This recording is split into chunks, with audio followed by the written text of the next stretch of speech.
এক ভিখারি প্রায় ৩০ বছর ধরে রাস্তার একধারে বসে ভিক্ষা করছিল। একদিন এক পথচারী তার পাশ দিয়ে যাওয়ার সময় তাকে দেখে সেই ভিখারি ভিক্ষা চাইল। পথচারী বলল তার কাছে তাকে দেওয়ার মতন কোনো খুচরো পয়সা নেই। আর তারপর সেই ভিখারিকে জিজ্ঞাসা করল, যে বক্সের উপর তুমি বসে আছো তার ভিতরে কি আছে? ভিখারি বলল, কি জানি, আমি তো এই বক্সের ওপর বহু বছর ধরে বসে আছি। পথচারী এক প্রকার প্রায় জোর করেই ভিখারিটিকে সেই বক্সটি খুলতে বলে। যে মাত্র ভিখারিটি বক্সটি খুলল, সে আকাশ থেকে পড়ার জোগাড়, কারণ বক্সটির ভিতরে অনেক স্বর্ণ মুদ্রা ছিল। ভেবে নিন, এই গল্পে আমি হলাম সেই পথচারী যার কাছে আপনাদেরকে দেওয়ার মতন তো কিছু নেই, কিন্তু সে আপনাকে আপনার অন্তরে সেই বিশেষ জিনিসের সন্ধান করতে বলছে, যাতে আপনি আপনার অন্তরে লুকিয়ে থাকা সেই সম্পদকে খুঁজে পান। আজ এমনই এক পাওয়ারফুল বুক সম্পর্কে আলোচনা করব, যা আপনার লাইফকে সম্পূর্ণ চেঞ্জ করে দেবে। অতীত বা ভবিষ্যৎ নয়, আপনার জীবনের ভালো থাকা লুকিয়ে আছে আপনার বর্তমানে, আর তাই হলো আপনার সম্পদ। ইকার্ট টোলের লেখা দ্য পাওয়ার অফ নাও আমাদের সেই জীবনই বাঁচতে শেখায়। এই বুক সামারির ফার্স্ট পার্ট আগেই পাবলিশ করেছি। আজ আলোচনা করব সেকেন্ড তথা লাস্ট পার্ট সম্পর্কে। তাহলে চলুন শুরু করা যাক। Chapter number 6, ego is destruction. আপনারা দেখে থাকবেন এমন কিছু কিছু মানুষ আছেন যাদের জীবনে যদি সামান্যতম খুশিও আসে, তাদের মন তখন ইগোতে ভরে যায়। তাদের মনে হয় তাদের থেকে শ্রেষ্ঠ এই দুনিয়াতে আর কেউ নেই। কিন্তু যখন তাদের প্রবলেমসের মুখোমুখি হতে হয়, তখন তারা এই দুনিয়ার মানুষকে ডেকে ডেকে শোনাতে থাকে কিভাবে তাদেরকে প্রবলেমসের মুখোমুখি হতে হয়েছে। তারা সত্যি ভীষণ দুঃখে আছে। ইগোযুক্ত মানুষেরা সর্বদা নেগেটিভ ভাইবসই দেয়। প্রতিটা ব্যক্তি তার জীবনে কিছু না কিছু ইমপ্রুভমেন্ট করছেই। প্রতিটা মানুষ প্রতিটা মুহূর্তে কিছু না কিছু শিখছে।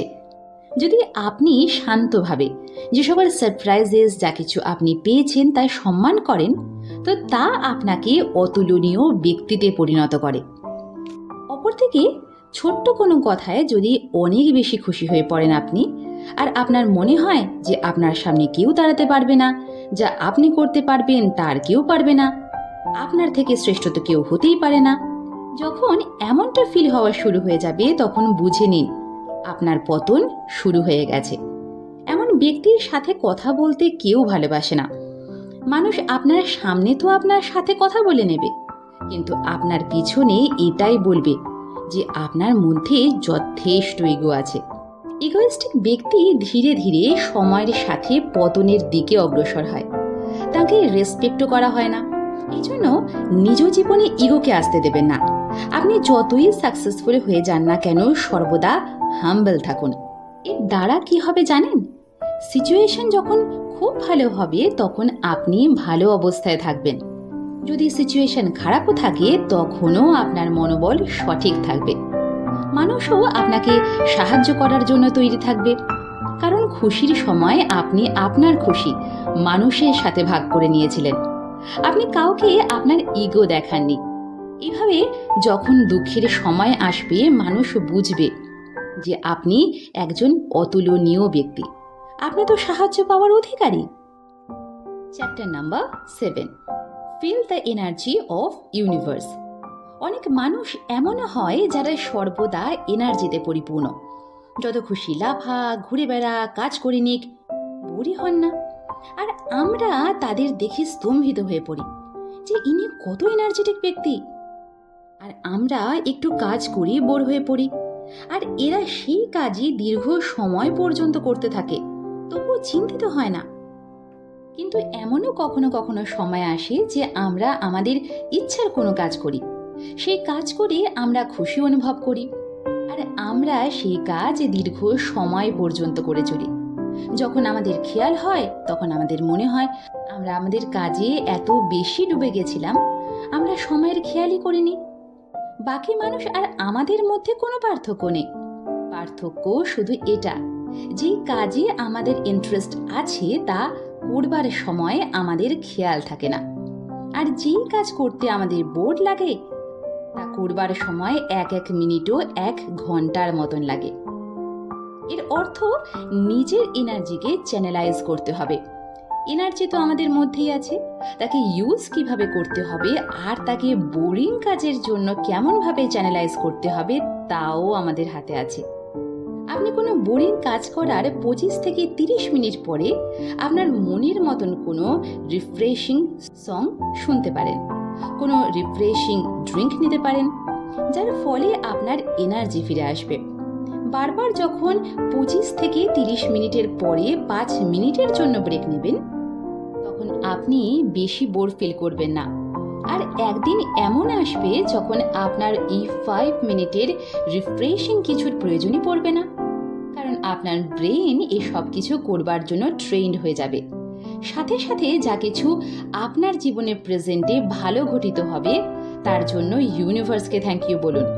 তা সে আপনি যত ছোটই কাজ করুন না কেন, আর তা পূর্ণ করতে পারার জন্য থ্যাংক ইউ বলুন।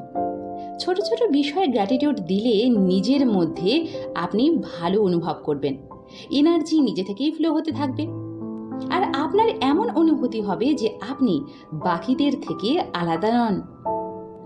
আপনিও দীর্ঘ সময় ধরে এই কাজ করতে পারেন। যখন এমনটা ফিল হবে তখন খুশি আপনা থেকেই আমাদের চেহারায় ও মনে নজরে আসবে। যখন নিজেকে ছোট ছোট রিওয়ার্ড দিতে থাকবেন তখন মন আপনা থেকেই নিজের জন্য সেলিব্রেট করতে থাকবে। এজন্য ছোট ছোট কাজকে বড় বড় স্মাইলের সাথে করতে শিখুন। Chapter number 8, enlightened relationship. Relationship তো আমাদের সকল ব্যক্তির জীবনেই হয়ে থাকে, কিন্তু সেই রিলেশনশিপসকে কতটা ব্যালেন্সড রাখতে হবে তাও আমাদের হাতে আছে। বহুবার আমরা আমাদের নিজেদের হাতে নিজেদের সেই সকল সম্পর্কের বন্ধনগুলোকে নষ্ট করে দিই, আর তারপর নিজেকেই বন্ধনে বেঁধে থাকা অনুভব করি। যখন আমরা কোনো সম্পর্কে ব্লাইন্ড লাভ করি বা সেই সম্পর্কের ছোট ছোট ঘটনায় দুঃখ বা খুশির অনুভব করি, তো আমাদের বুঝে নিতে হবে যে এটি সম্পর্কের নেগেটিভ অ্যাসপেক্টস। সম্পর্ক সুন্দর হয়, আর তাতে থেকে আমাদের খুশির অনুভূতি হওয়াই প্রয়োজন। তাতে থেকে কনফিডেন্স আসা উচিত, তাতে থেকে একে অপরের প্রতি রেসপেক্ট থাকা প্রয়োজন। যদি সেই রিলেশনশিপ আমাদেরকে দুঃখ দেয়, আঘাত দেয় বা দূরে থেকেও বেঁচে থাকা কঠিন হয়ে পড়ে, তো আমাদের বুঝে নেওয়া উচিত যে আমাদের ব্রেনকে রিপ্রোগ্রাম করার প্রয়োজনীয়তা আছে। সম্পর্ককে এক আলাদা নজরে দেখার প্রয়োজন। সম্পর্ক আমাদের সাপোর্ট করে। যত দূরেই থাকুক না কেন, মা বাবা সন্তান একে অপরের সাথে সেই একই প্রেমে কথা বলে, একে অপরের খেয়াল রাখে, একে অপরের জন্য প্রার্থনা করে। কিছু মানুষের মূল লক্ষ্য হলো মোক্ষ লাভ, কিন্তু মোক্ষ লাভের জন্য তো ডিট্যাচ হতে হবে। তাও সাংসারিক পরিবেশে আমরা কমপ্লিটলি ডিট্যাচ তো হতে পারবো না, কিন্তু নিজের ব্রেনকে রিপ্রোগ্রাম করতে পারি, যে সম্পর্ককে আলাদা নজরে দেখা শুরু করতে পারি। সম্পর্কে থেকে চিন্তিত হবেন না, সম্পর্কে থেকে নেগেটিভিটি বাড়াবেন না, সম্পর্কে থেকে কনফিডেন্স বাড়া উচিত, সম্পর্কে ভালোবাসা বাড়া উচিত। যেমনটা বহুবার হয়েছে, অপরকে বন্ধনে বাঁধবেন না, অপরকে বারবার কল করতে থাকা আর জিজ্ঞাসা করা কোথায় আছো, কেন আসুনি, আর এমনটা তাকে অনুভব করানো যে সে আপনার দুঃখের কারণ, সে আপনাকে জ্বালাতন করছে। এমনটা হলে সম্পর্কের দূরত্ব বাড়তে থাকে। খেয়াল রাখার অনেক পদ্ধতি আছে। ফোনেও সিম্পল জিজ্ঞাসা করা যায়, আপনি কোথায়, আপনি কতক্ষণে আসবেন, কারণ আমি আপনার জন্য অপেক্ষা করছি। এইভাবে আমরা যখন সম্পর্ককে ফ্রি রাখি তখন তা শ্বাস নিতে পারে। সম্পর্ককে মুঠোয় বেঁধে রাখলে সম্পর্কের দম আটকে যায়। এজন্য এখন তা আপনার হাতেই রয়েছে। আপনি প্রেজেন্টে থেকে কিভাবে নিজের সম্পর্ককে ভালো করতে পারেন, আর পাস্টে হওয়া সকল কথাকে ভুলে নিজের ভালো ও সুন্দর ভিত গড়তে পারেন। Chapter number 9, beyond happiness and unhappiness there is peace. আপনি এই বিষয়টা নোট করে থাকবেন। বহুবার আমাদের কোনো কিছু পাওয়ার ইচ্ছা হয়, আমাদের মনে হয় যদি আমরা এই জিনিসটা পেয়ে যাই তাহলে আমরা অনেক খুশি হয়ে যাব। কিছু সময় পর যখন সেই জিনিস পেয়ে যাই, কিছুক্ষণের খুশিও আমরা অনুভব করি, কিন্তু কিছুদিন পর সেই খুশি হারিয়ে যায়। তাহলে আপনারাই বলুন, আমাদের খুশি কি কোনো কিছুর ওপর ডিপেন্ডেন্ট? আপনার কাছে কোনো জিনিস থাক বা না থাক, আপনার যতই মনে হোক সেই জিনিস আপনাকে খুশি দেবে, কিন্তু তা কখনোই হয় না। কিছু সময় পর সেখান থেকে খুশি পাওয়া বন্ধ হয়ে যায়। তারপর আপনার খুশি হওয়ার এক নতুন বাহানা চাই। যখন আমরা মেটেরিয়ালিস্টিক হয়ে পড়ি, অর্থাৎ সাংসারিক বিষয়ে খুশি খোঁজার চেষ্টা করি, তখন আমরা খুশিতে থাকতে পারি না। খুশি তো আমাদের মন থেকে উৎপন্ন হয়। মোবাইলের নতুন ভার্সন বা গাড়ির লেটেস্ট ভার্সন কিনে নিন বা অন্য কোনো কিছু। যদি এসবের মধ্যে আপনি খুশির সন্ধান করেন, তাহলে কিছুদিন পরে সেই সকল জিনিসের মধ্যে আপনি খুশি খুঁজে পাবেন না। খুশি থাকার জন্য আপনার অন্য কারণের প্রয়োজন হবে।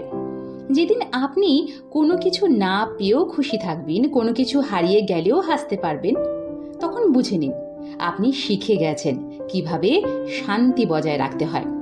বস্তু নয়, আপনার মস্তিষ্কের খুশিতে ইনভেস্ট করুন, মেডিটেট করুন, যোগা করুন, যাতে আপনার ব্রেইন সকল পরিস্থিতিতে শান্ত থাকতে শিখে যায়, তা সে কিছু পাক বা না পাক। Chapter number 10, the meaning of surrender. খুশিতে থাকার সকল রুলস জানা সত্ত্বেও কোনো কিছু হারিয়ে গেলে আমাদের মন স্ট্রেসফুল হয়ে যায়। অসফলতা পেলে হার মেনে নেয়, জীবন থেকে বিশ্বাস উঠে যায়, মনে হয় কোনো শক্তি আমাদের সাপোর্ট করছে না। কিন্তু ঠিক সেই সময় যে ইম্পর্টেন্ট জিনিসের প্রয়োজন তা হলো সারেন্ডার করা, অর্থাৎ গ্রেটেস্ট পাওয়ার বা ইউনিভার্সাল গড বা যাকে আপনি আপনার ঈশ্বর বলে মানছেন তার কাছে সবকিছু সমর্পণ করে দেওয়া। মানুষের হাতে যতটুকু আছে ততটুকুই সে করতে পারে, আর কিছু আছে সুপ্রিম পাওয়ারের হাতে, আর তার সময় আসলেই পাওয়া যায়।